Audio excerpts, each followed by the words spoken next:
പിതാവിന്റെയും പുത്രന്റെയും പരിശുദ്ധാത്മാവിന്റെയും നാമത്തിൽ ആമേൻ. എൻ്റെ പ്രിയപ്പെട്ടവരെ, ഇന്ന് ജനുവരി 25 ഞായറാഴ്ച. അമ്മേ പരിശുദ്ധ അമ്മേ, അമ്മേ പരിശുദ്ധമേ, ദൈവമാതാവേ, കൃപാസനത്തിലൂടെ ഞങ്ങൾക്കും ഞങ്ങളുടെ ദേശത്തിനും അമ്മ മധ്യസ്ഥം തേടി തന്ന എല്ലാ അനുഗ്രഹങ്ങൾക്കും കൃപകൾക്കും ഞങ്ങളിപ്പോൾ ഹൃദയം നിറഞ്ഞ നന്ദി പറയുന്നു. അമ്മേ പരിശുദ്ധമേ, ദൈവമാതാവേ, 2004 ഡിസംബർ 7 ഉച്ചകഴിഞ്ഞ് 2:30 കൃപാസനത്തിൽ സംഭവിച്ച അമ്മയുടെ പ്രത്യക്ഷപ്പെടലിനെ തിരുസഭയ്ക്ക് സമർപ്പിച്ചിരിക്കുന്ന പഠനരേഖകളുടെ മേൽ സഭാത്മകമായ പഠനം ആരംഭിക്കുവാൻ ഞങ്ങൾ പ്രാർത്ഥിക്കുന്നു. അമ്മേ പരിശുദ്ധമേ, ഭൂസ്വർലോകങ്ങളുടെ രാജ്ഞിയായ അങ്ങേയ്ക്ക് ഭൗമസംരക്ഷണത്തിനായി പ്രപഞ്ചപ്രകൃതിയെ തന്നെ തിരുസഭ പ്രതിഷ്ഠിക്കുവാൻ ഈ പ്രത്യക്ഷീകരണം വഴി ഇടയാക്കണമേ. പരിശുദ്ധമേ, ജപമാല മാതാവേ, സകല കൃപാസനം പ്രാർത്ഥനയോടും ചേർത്ത് ഞങ്ങളിപ്പോൾ പ്രാർത്ഥിക്കുന്ന ഈ കുടുംബത്തിന്റെ പ്രത്യേക നിയോഗം പറ മക്കളെ.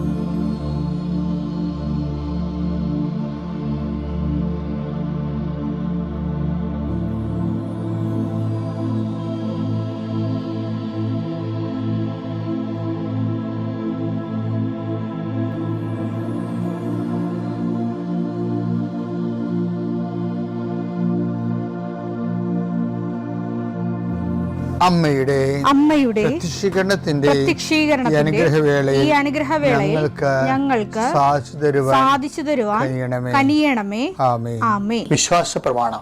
സർവശക്തനായ പിതാവും ആകാശത്തിന്റെയും ഭൂമിയുടെയും സൃഷ്ടാവുമായ ദൈവത്തിൽ ഞാൻ വിശ്വസിക്കുന്നു. അവിടുത്തെ ഏകപുത്രനും ഞങ്ങളുടെ കർത്താവുമായ ഈശോ മിശിഹായിലും ഞാൻ വിശ്വസിക്കുന്നു. ഈ പുത്രൻ പരിശുദ്ധാത്മാവിനാൽ ഗർഭസ്ഥനായി കന്യകാമറിയത്തിൽ നിന്ന് പിറന്ന് പൊന്തിയോസ് പീലാത്തോസിന്റെ കാലത്ത് പീഡകൾ സഹിച്ച് കുരിശിൽ തറയ്ക്കപ്പെട്ട് മരിച്ച് അടക്കപ്പെട്ട് പാതാളങ്ങളിൽ ഇറങ്ങി മരിച്ചവരുടെ ഇടയിൽ നിന്ന് 3-ാം നാൾ ഉയർത്ത് സ്വർഗത്തിലേക്ക് എഴുന്നള്ളി സർവശക്തിയുള്ള പിതാവായ ദൈവത്തിന്റെ വലതുഭാഗത്തിരിക്കുന്നു. അവിടെ നിന്ന് ജീവിക്കുന്നവരെയും മരിച്ചവരെയും വിധിക്കുവാൻ വരുമെന്നും ഞാൻ വിശ്വസിക്കുന്നു. പരിശുദ്ധാത്മാവിലും ഞാൻ വിശ്വസിക്കുന്നു. വിശുദ്ധ കത്തോലിക്കാ സഭയിലും പുണ്യവാന്മാരുടെ ഐക്യത്തിലും പാപങ്ങളുടെ മോചനത്തിലും ശരീരത്തിന്റെ ഉയർപ്പിലും നിത്യമായ ജീവിതത്തിലും ഞാൻ വിശ്വസിക്കുന്നു. ആമേൻ.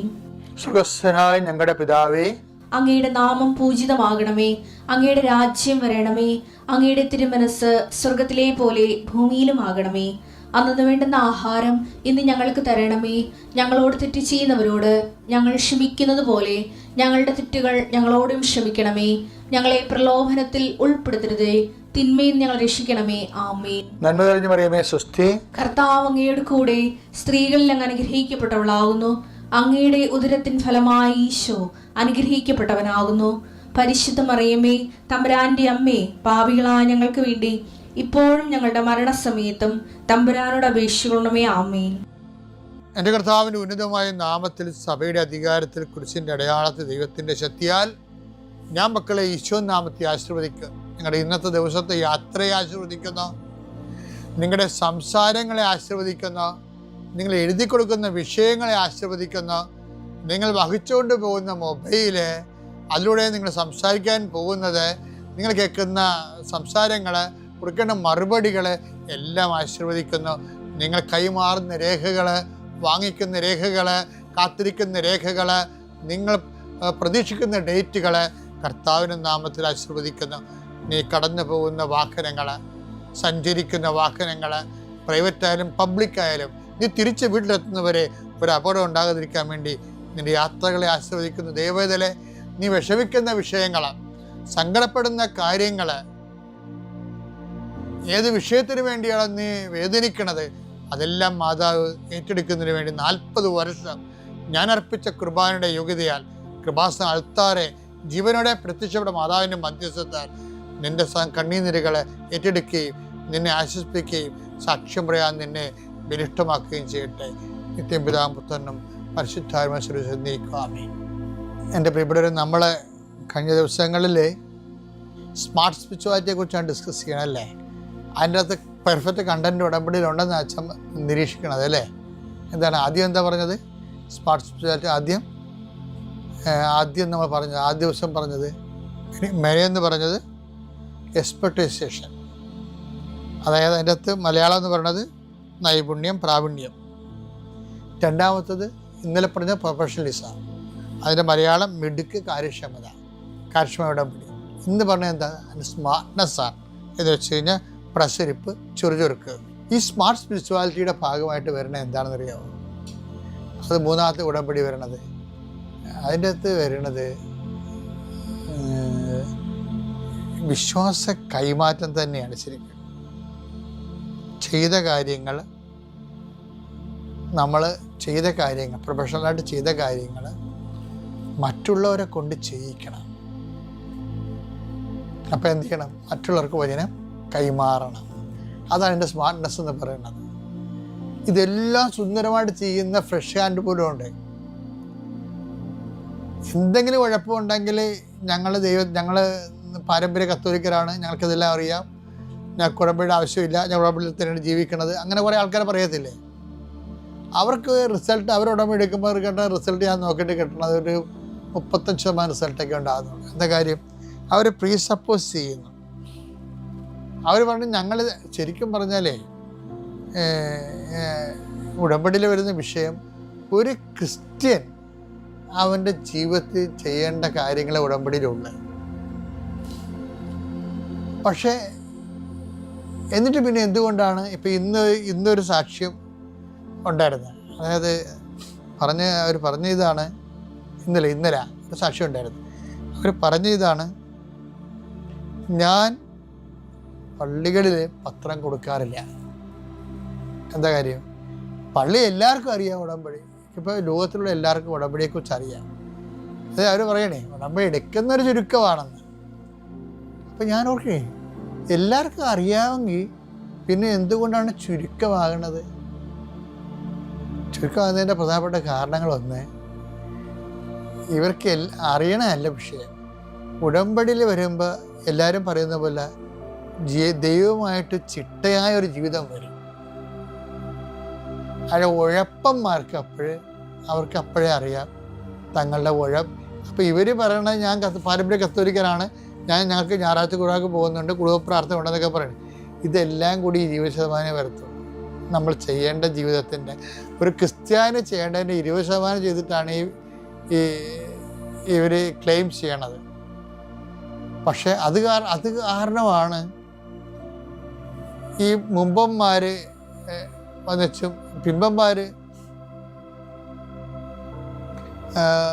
അവസാനം വന്നവർ തന്നെ ഈ വലിയ ഫലങ്ങൾ ഉണ്ടാക്കുന്നതിൻ്റെ കാരണം അവരിതെല്ലാം ആദ്യമായിട്ട് ചെയ്യും. ഇപ്പം 40 കൊല്ലം 60 കൊല്ലം കത്തോലിക്കനായിട്ട് ജീവിച്ചിട്ട് ഒരു മനുഷ്യനെ പോലും വിശ്വാസത്തിലേക്ക് കൊണ്ടുവരാത്ത എന്തുമാത്രം മനുഷ്യരുണ്ട്. എത്ര വേസ്റ്റ് ജന്മങ്ങൾ മരിച്ചു പോയിട്ടുണ്ട്.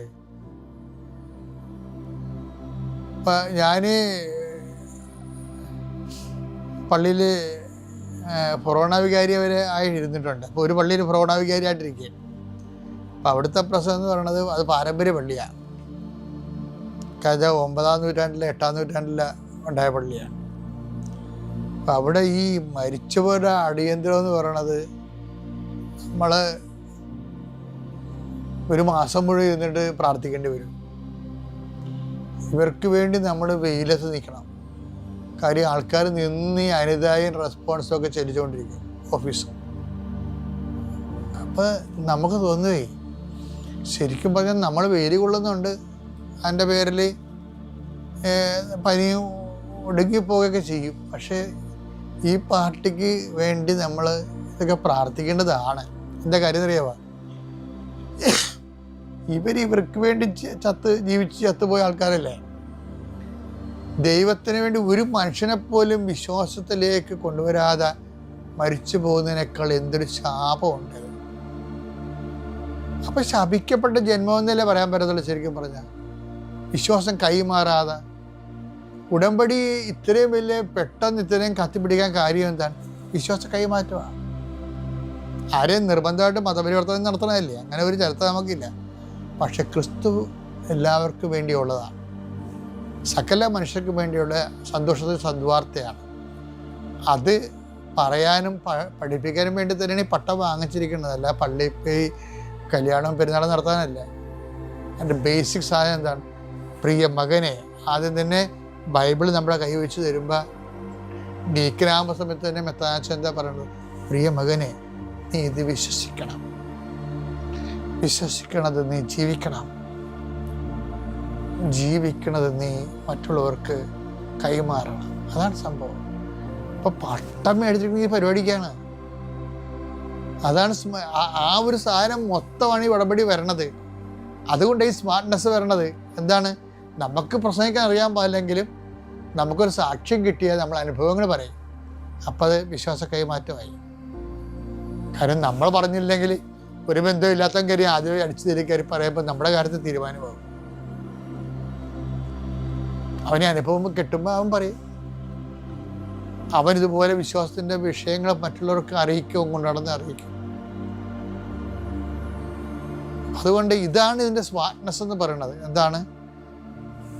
അനുതാപം. സുവിശേഷം വിശ്വസിക്കണമെന്ന് തന്നെ അനുദപിക്കും. അതിനുശേഷം സുവിശേഷം അതുപോലെ ചെയ്യാൻ വേണ്ടി മറ്റുള്ളവരെ അതുപോലെ ചെയ്യും നമ്മൾ. അതതിൻ്റെ പ്രൊഫഷണലിസം. ചെയ്ത കാര്യങ്ങൾ മറ്റുള്ളവർക്ക് പറഞ്ഞു കൊടുത്ത് അവരെ കൊണ്ടും ചെയ്യിക്കും. അതാണ് ഈ സ്മാർട്ട് സ്പിരിച്വാലിറ്റിയുടെ പ്രത്യേകത എന്ന് പറയുന്നത്. അതുകൊണ്ട് എടുത്തിരിക്കുന്ന ഉടമ്പടി ആരെങ്കിലും വിട്ടുപോയിട്ടുണ്ടെങ്കിൽ ഒന്ന് ശ്രദ്ധിച്ച് പെട്ടെന്ന് മേഖലയിൽ ദൈവത്തിൻ്റെ അനുഗ്രഹങ്ങൾ നഷ്ടപ്പെടുത്താതിരിക്കാൻ പ്രത്യേകം ശ്രദ്ധിക്കുക.